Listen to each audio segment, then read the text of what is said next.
పప్పు తయారు చేసే విధానం గురించి చూపిస్తున్నాను, ఒకసారి చూడండి. ఇది నా స్టైల్లో చేస్తున్నాను. మీకు ఎవరికైనా నచ్చినట్లయితే ఒకసారి ట్రై చేయండి ప్లీజ్ ఫ్రెండ్స్. ఫస్ట్ గోంగూర పప్పుకు కావాల్సిన పదార్థాలు ఏంటంటే, పప్పు తీసుకున్నాను, గోంగూర అండ్ పచ్చిమిర్చి, నెక్స్ట్ గోంగూరనైతే శుభ్రంగా కడిగి, ఈ గోంగూర అయితే మా గార్డెన్లోదేనండి. సో గోంగూరనైతే శుభ్రంగా కడిగి నేను ఫస్ట్ పప్పు విజిల్లో ఒక 3 విజిల్ వచ్చే వరకు ఉడకబెట్టుకున్నాను. తర్వాత కొంచెం దాంట్లో గోంగూర, కొంచెం 4 పచ్చిమిర్చి, చింతపండు, కొంచెం పసుపు, తగినంత ఉప్పు, అవి స్పూన్స్ చిన్నవండి, ఒకసారి చూడండి, ఎక్కువ వేస్తున్నాను మాత్రం అనుకోవద్దు. ఉప్పు, తగినంత ఉప్పు, కారం, అలాగే మొత్తాన్ని వేసి బాగా కలియబెట్టుకొని ఒక గ్లాస్ వాటర్ వేసుకున్నాను. వేసుకున్న తర్వాత 3 విజిల్స్ వచ్చే వరకు పప్పుని మళ్ళీ ఉంచుకోవాలి, ఉడికించుకోవాలి.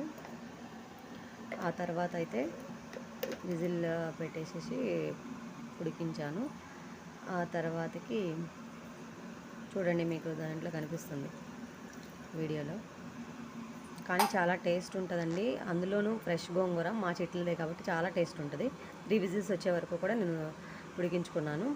ఆ తర్వాత అయితే పప్పు గుత్తితో వాటిని మ్యాష్ చేసుకొని బాగా కలుపుకోవాలి. కలుపుకున్న తర్వాత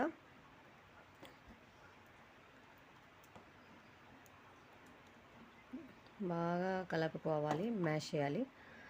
ఆ తర్వాత నెక్స్ట్ ఒక గిన్నెలోకి పోపు వేసుకున్నాము. పోపు వేసుకోవడానికి నేను కొంచెం ఆయిల్ అయితే తీసుకున్నాను. దాంట్లో కొంచెం ఎండుమిర్చి, అలాగే తాలింపు గింజలు, ఉల్లిపాయ అండ్ తాలింపు గింజలు, ఉల్లిపాయలు, నెక్స్ట్ కొంచెం వెల్లుల్లి, కరివేపాకు అయితే వేసుకున్నాను. కరివేపాకు వేసుకున్న తర్వాత అది కొంచెం బాగా హీట్ ఎక్కిన తర్వాత మొత్తానికి మనము పప్పు అయితే దీంట్లోకి ట్రాన్స్ఫర్ చేసుకున్నాము. అంతే అండి, పప్పు కూడా చాలా ఈజీగా అయిపోతుంది. గోంగూర పప్పు చాలా టేస్ట్ ఉంటుంది, ఒకసారి మీరు ట్రై చేయండి.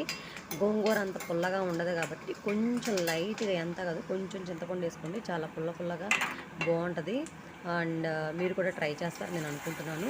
ఫ్రెండ్స్ చూడండి ఎంత బాగుందో, ఉప్పు కూడా కలర్ఫుల్గా కనిపిస్తుంది మనకి.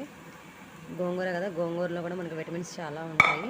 మీరు కూడా ఇవి ట్రై చేస్తారని నేను అనుకుంటున్నాను. ఇదైతే నా స్టైల్లో చేశాను. ఈ వీడియో నచ్చినట్లయితే లైక్ చేయండి, షేర్ చేయండి,